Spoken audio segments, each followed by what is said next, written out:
அமெரிக்காவில் பிறக்கும் குழந்தைகளுக்கு குடியுரிமை இல்லை. டொனால்ட் ட்ரம்ப் அதிரடி.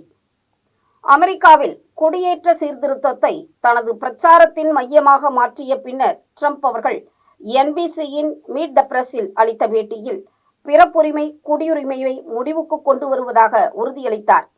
அதற்கு இது அபத்தமானது என்றும் ஒரு குரல் எழும்பியிருக்கிறது. ஒருவேளை ஜனாதிபதியாக தேர்ந்தெடுக்கப்பட்டவர் அமெரிக்காவில் பிறந்தவர்களின் குடி உரிமையை கொள்கையின் அடிப்படையில் மறுக்கிறார். ஆனால் அரசியலமைப்பின் மூலம் உத்தரவாதம் அளிக்கப்பட்ட சட்டபூர்வ உரிமையை நீக்குவது ஒரு உயரமான கட்டளை அடிப்படையிலிருந்தும் குடியேற்றம் குறித்த ஆக்ரோஷமான நிலைப்பாடுதான் அவர் எடுத்திருக்கின்றார். ட்ரம்ப் எதிர்கொள்ளும் முக்கிய தடையாக அரசியலமைப்பின் மொழி இருக்கின்றது.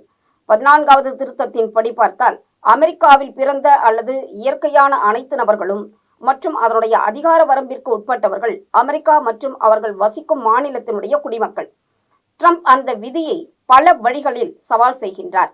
அதாவது குடியுரிமை பெறுவதற்காகவே பல நாடுகளில் இருந்தும் அமெரிக்காவில் வந்து குழந்தையை பெற்றுக்கொண்டு அமெரிக்க குடியுரிமையை பெறுகிறார்கள். இதற்கு இனிமேல் அரசியலமைப்பு சட்டத்தில் புதிய மசோதா ஒன்று கொண்டு வரப்படும் என்று அவர் கூறியிருக்கின்றார். இதனால் நாட்டினுடைய வரலாற்றில் அவர் அரசியலமைப்பு சட்டம் 27 முறை மட்டுமே திருத்தப்பட்டிருக்கிறது என்றும் கூறப்படுகிறது. குடிமக்கள் அல்லாதவர்களின் குழந்தைகள் அமெரிக்காவின் அதிகார வரம்பிற்கு உட்பட்டவர்கள் அல்ல என்று கூறி ஒரு கூட்டாட்சி சட்டத்தை அவர் முன்மொழிந்திருக்கிறார். அந்த மொழி அவர்களை 14வது திருத்தத்தின் பிறப்புரிமை சட்டத்தின் பாதுகாப்பிலிருந்து நீக்கிவிடும்.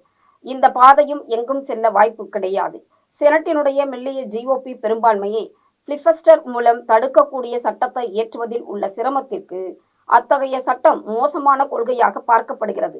இதில் பல சிக்கல்களுக்கு அமெரிக்காவின் அதிகார வரம்பிற்கு உட்பட்டதா என்றும் பார்க்கப்படுகிறது. அதாவது குடியுரிமை என்பது அமெரிக்காவிலேயே பிறந்து வளர்ந்தவர்களுக்கு அவர்களுக்கு பிறக்கும் குழந்தைகளுக்கு மட்டுமே குடியுரிமை. வெளிநாடுகளில் இருந்து வந்து அமெரிக்காவில் வேலை நிமித்தமாகவோ அல்லது தங்கி இருக்கக்கூடிய தம்பதிகளுக்கு பிறக்கக்கூடிய குழந்தைகளுக்கு பிறப்புரிமை அதாவது அந்த குடியுரிமை சட்டம் இனி வழங்கப்படாது என்று அவர் திட்டவட்டமாக தெரிவித்திருக்கிறார்.